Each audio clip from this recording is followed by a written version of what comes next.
रविवार को यह जानकारी दी गई कि वर्ष 2021 के लिए गांधी शांति पुरस्कार गीता प्रेस गोरखपुर को प्रदान किया जाएगा। यह घोषणा प्रधानमंत्री नरेंद्र मोदी की अध्यक्षता में ज्यूरी ने सर्वसम्मति से प्रेस गोरखपुर को देने का निर्णय लिया है। जब से घोषणा हुई है तब से कांग्रेस और कई अंबेडकरवादी संगठन इसका विरोध कर रहे हैं। गीता प्रेस को यह पुरस्कार दिया जाना चाहिए या नहीं दिया जाना चाहिए, यह कहां तक न्याय संगत है जब उसके संस्थापक के ऊपर गांधी की हत्या में शामिल होने का आरोप लग चुका हो, गीता प्रेस दलित विरोधी होने का आरोपी हो, गीता प्रेस बाबा साहेब का विरोधी हो, गीता प्रेस मनु स्मृति का समर्थक हो, तो आपको तय करना है कि पुरस्कार मिलना है या नहीं। इन सभी बिंदुओं पर मैं विस्तार से आता हूं, आपको बताता हूं। नमस्कार, आप देख रहे हैं न्यूज कोर्ट और मैं हूं आपके साथ जितेंद्र कमल। गीता को गांधी शांति पुरस्कार की घोषणा पर सबसे ज्यादा मुखर कांग्रेस है। उसकी वजह है राहुल गांधी जिस आरएसएस और उसके हिंदुत्व के लिए मुखर है, गीता प्रेस उससे बहुत ही प्रगाढ़ संबंध रखती है। कांग्रेस गांधी और उनकी विचारधारा से देश को बढ़ाना चाहती है, तो वहीं गीता प्रेस गांधी जी के मृत्यु पर एक शब्द न लिखकर अपने और उनके और अहिंसा प्रेम को 1948 में ही दर्शा चुकी है। जयराम रमेश ने कहा कि गीता प्रेस को गांधी पीस प्राइज 2021 देना सावरकर और गोडसे को अवार्ड देना जैसा है। गीता प्रेस और उसका मनुस्मृति प्रेम, अब बताते हैं इसके बारे में। साल 1995 में महात्मा गांधी की 125वीं जयंती के अवसर पर शुरू किया गया यह पुरस्कार अहिंसा और गांधीवादी तरीके से सामाजिक, आर्थिक और राजनीतिक क्षेत्र में बदलाव लाने में उत्कृष्ट योगदान, फिर से बोल रहा हूं, उत्कृष्ट योगदान के लिए दिया जाता है। गीता प्रेस की स्थापना 1923 में जयदयाल गोयनका और गीता प्रेस की पत्रिका कल्याण के संस्थापक संपादक हनुमान प्रसाद पोद्दार द्वारा की गई थी। लेकिन कहीं पढ़ने में यह भी आया है कि इसकी शुरुआत वेस्ट बंगाल में 1921 में हुई थी, लेकिन सही अनुवाद न मिलने के कारण, वही भगवत गीता का सही अनुवाद न मिलने के कारण 1923 में गोरखपुर में इसकी शुरुआत की गई। गीता प्रेस की मासिक पत्रिका कल्याण की आज भी 2 लाख से ज्यादा प्रतियां बिकती हैं। अंग्रेजी मासिक संस्करण कल्याण कल्पतरु की 1 लाख से ज्यादा प्रतियां घरों तक पहुंचती हैं। गीता प्रेस विश्व के बड़े प्रकाशकों में शामिल है। 14 भाषाओं में इसमें करीब 42 करोड़ पुस्तकें प्रकाशित की गई हैं। इसमें 16 करोड़ 21 लाख प्रतियां श्रीमद् भगवत गीता की हैं। भगवत गीता व कल्याण पत्रिका सहित रामचरितमानस, उपनिषद आदि हिंदू धर्म ग्रंथों के बिंदुओं और उसकी प्राचीन विचारधारा को आम लोगों तक पहुंचाया है गीता प्रेस ने। हालांकि वेदों को छापने में गीता प्रेस ने थोड़ा अपने आप को दूर रखा है। अब आपको समझ ही आ गया होगा कि गीता प्रेस का मुख्य उद्देश्य हिंदुत्व और सनातन धर्म को बढ़ाना था। सस्ते में हिंदू धार्मिक ग्रंथों को देश के हर हिंदू घरों तक भेजना था। लोगों का कहना है कि हिंदुत्व को बढ़ाने में दिए गए योगदान के कारण ही आज ये पुरस्कार दिया जा रहा है। रामचरितमानस का नाम सुनकर आपके कान खड़े हो गए होंगे। वही रामचरितमानस जो गीता प्रेस से प्रकाशित होती है, मतलब यहीं से प्रकाशित होती है, और उसमें लिखा जाता है कि ढोल गंवार शूद्र पशु नारी ये सब सकल ताड़ना के अधिकारी। कुछ धुंधला धुंधला याद आ रहा होगा आपको। हालांकि जब विरोध के बाद ताड़ना का अर्थ यहां पर बदल दिया जाता है। इसी से आप समझ सकते हैं कि गीता प्रेस और उसके संचालक मनुवादी हिंदू परंपरा के महती समर्थक हैं।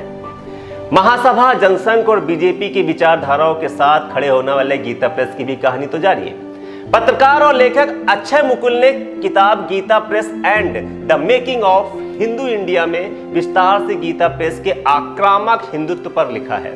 पत्रकार और लेखक अक्षय मुकुल ने गीता प्रेस के हिंदुत्व पर बहुत खरा वार किया है। अक्षय मुकुल के अनुसार 1923 से ही हर महत्वपूर्ण मोड़ पर हिंदू महासभा, जनसंघ और बीजेपी के विचारों के साथ खड़ा रहा है गीता प्रेस। जब भी समाज में तीखे सांप्रदायिक मतभेद उभरे, कल्याण पत्रिका ने एक धार्मिक पत्रिका की संजीदा भूमिका छोड़कर नफरत और धार्मिक पहचान की भाषा अपना ली। वे लिखते हैं कि गीता प्रेस की पत्रिका कल्याण के लेखों की सबसे महत्वपूर्ण बात यह थी, सुनिएगा गौर से। सबसे महत्वपूर्ण बात यह थी कि उनमें हिंदू समाज के आपसी मतभेद पर बात नहीं होती थी। इसका मतलब है कि गीता प्रेस मनुवाद की समर्थक है और जो भी उसमें लिखा है वह समाज में उसको लागू करना चाहती है। पोद्दार जब गांधी से मिले तब क्या हुआ बताता हूं। हनुमान प्रसाद पोद्दार के साथ महात्मा गांधी के करीबी संबंध थे। पोद्दार 1926 में जमनालाल बजाज के साथ आशीर्वाद लेने गांधी जी के पास पहुंचते। गांधी ने उन्हें दो बातें कही, एक विज्ञापन मत प्रकाशित करना, दूसरी पुस्तक समीक्षा कभी मत छापना। पोद्दार ने सलाह मान ली।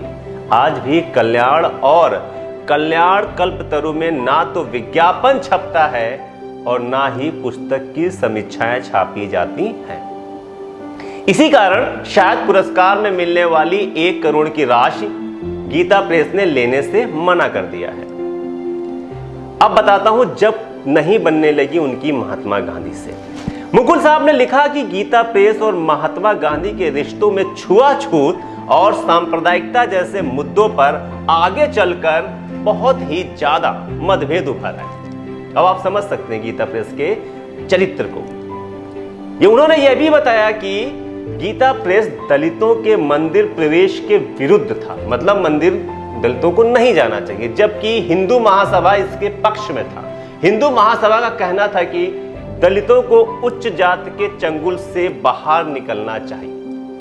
मुकुल जी के अनुसार कल्याण का कहना था कि मंदिर में प्रवेश अछूतों के लिए नहीं है और अगर आप पैदा ही नीची जात में हुए हैं तो आपके पिछले जन्म के कर्मों का फल है। इसके बाद गीता प्रेस की पत्रकार कल्याण ने 1940 के दशक में महात्मा गांधी पर कई बार तीखे लेख लिखे। यह सिलसिला 1948 तक चला। गांधी जी के प्रति उनके भाव तब बिल्कुल समाप्त हो गए जब उनकी हत्या के बाद संदेह में गिरफ्तार किए गए 2500 लोगों में पोद्दार भी शामिल थे। इसके बाद फरवरी और मार्च के एडिशन में उनकी हत्या को लेकर सोची समझी योजना के तहत एक भी शब्द उनकी पत्रिका में नहीं छापा गया। वहीं 1948 में पोद्दार ने गांधी से अपनी मुलाकातों का जिक्र किया। मुकुल ने अपनी किताब में लिखा कि 1948 में गोयनका और पोद्दार की गिरफ्तारी के बाद उद्योगपति घनश्याम दास बिरला ने इन दोनों की सहायता करने से मना कर दिया। जब सर बद्रीनाथ गोयनका ने इन दोनों का केस अपने हाथ लिया तो बिरला ने इसका भी विरोध किया। अम्बेडकर की आलोचना और गीता प्रेस। बाबा साहब के जीवन काल में गीता प्रेस अक्सर अम्बेडकर साहब के विपक्ष में ही खड़ी नजर आई, फिर वह दलितों का मंदिर प्रवेश हो या पूना पैक्ट या वर्ण व्यवस्था की परंपरा, हर एक पीछे ही खड़ी नजर आती थी। आजादी के बाद जब हिंदू कोड बिल पर बहस चल रही थी तब गीता प्रेस ने महीनों बाबा साहब पर तीखे हमले किए थे।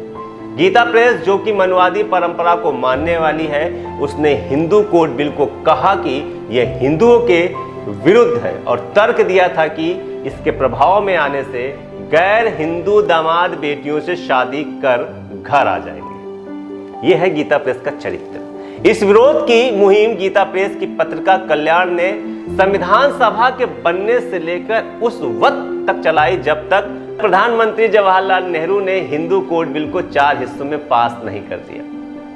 जवाहरलाल नेहरू की विरोधी भी है गीता प्रेस। सुनिए क्यों।